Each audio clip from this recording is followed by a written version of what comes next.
Big pass டீம்ல யாருக்கு என்ன வேலை இருக்கோ இல்லையோ, ஆனா அந்த டாக்டர் டீமுக்கு இந்த டாஸ்க் ஆரம்பிச்சதுல இருந்து ஃபுல் வேலை தான். பிக் பாஸோட டைட்டில் வின் பண்ணி காசை கையில எடுத்துட்டு போவான்னு பார்த்தா கையில ஒரு கட்டு கால்ல ஒரு கட்டுன்னு போக வச்சிருவாங்க போல. இந்த டாஸ்க்ல அடிப்பட்டவங்கன்னு ஒரு லிஸ்ட் எடுக்கலாம் போல. ஃபர்ஸ்ட் ராணவ், அருண், மஞ்சரி, முத்து, விஷால் சொல்லிட்டே போலாம். ஏன்னா எல்லாருக்கும் அங்கங்க அடிபட்டுட்டு தான் இருந்துச்சு. எபிசோடோட ஸ்டார்டிங்லயே வந்து ராணவ் வந்து சௌந்தர்யா கிட்ட பேசினாங்க. இந்த மாதிரி எனக்கு வந்து அந்த வழியில வந்து விழுந்து இருந்தேன், ஆனா எனக்கு மத்தவங்க வாய்ஸ் கூட கேட்கல, ஆனா உன் வாய்ஸ் தான் எனக்கு கேட்டுச்சு, அவன் நடிக்கிறான்னு சொல்லிட்டு இருந்தது. முத்துவா இருக்கட்டும் விஷாலா இருக்கட்டும், ரெண்டு பேருமே வந்து ராணவ் கிட்ட சொல்லியிருப்பாங்க இந்த மாதிரி, இப்போ உனக்கு நடந்தது இந்த வீட்டுல ஜெஃப்ரிக்கு நடந்திருந்தா நீ தான் இந்த வீட்டோட வில்லனா இருந்திருப்ப அப்படின்ற மாதிரி சொல்லுவாங்க. அதுவும் கரெக்டு தான். நம்ம நேத்தே சொல்லியிருந்தோம், இதே ஜெஃப்ரிக்கு நடந்திருந்தா இந்த வீடே வேற மாதிரி இருந்திருக்கும். நேற்று ராணுவுக்கு ரெட் கார்டு கூட குத்தாமிச்சிட்டு இருப்பாங்க. நேற்று தான் ராணுவும் ஜெஃப்ரியும் வந்து அதை புஷ் பண்ணிட்டு இருக்கும் போது ராணுவுக்கு அந்த மாதிரி ஆச்சு. அதனால கொஞ்சம் ஜெஃப்ரி கொஞ்சம் கேர்ஃபுல்லா இருந்திருக்கலாம். திருப்பி வந்து தீபக் வந்து ஒரு டேக்கிள் பண்றாரு, ஆனா தீபக் எதுவும் ஆகல. மேபி ஏதாவது ஆனா ஜெஃப்ரி நேற்று கூட சொல்லியிருப்பாரு, இந்த மாதிரி ராணுவ கீழே விழும்போது நல்லா தெரியும் ஒன்றும் இல்லைன்ற மாரி சொல்லுவாரு. ஆனால் அது மாதிரி ஆயிருக்கும். அதே மாதிரி தீபக்கே சொல்லுவாரு, நீ என்ன டேக்கிள் பண்ண தள்ளனேன்னு. ஆனால் இல்லை கால் தடிக்க வந்துட்டீங்கன்ற மாதிரி சொல்லியிருப்பாரு.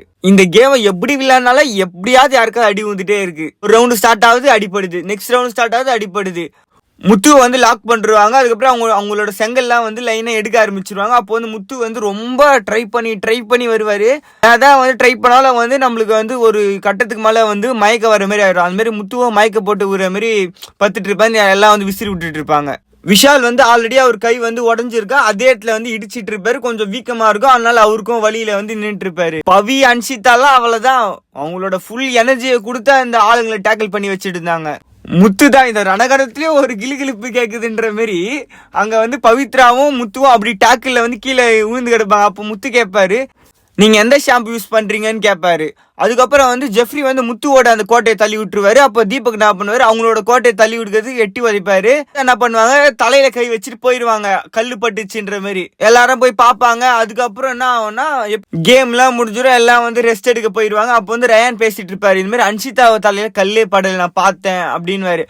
ஆக்சுவலா நானும் எபிசோட வந்து தள்ளி வச்சு பார்க்கும்போது அன்ஷிதா தலையில கல்லு பட்டமே தெரியல. நீங்க என்ன நினைக்கிறீங்கன்றத கமெண்ட்ல சொல்லுங்க. நாளைக்கு என்ன நடக்குதுன்னு பார்க்கலாம். நாளைக்கு தான் லாஸ்ட் டே. நாளைக்கு எப்படி அடிச்சுக்க போறாங்கன்னு தெரியல. ஒரு நாளும் ஏதாவது ஆகிட்டே தான் இருக்கு.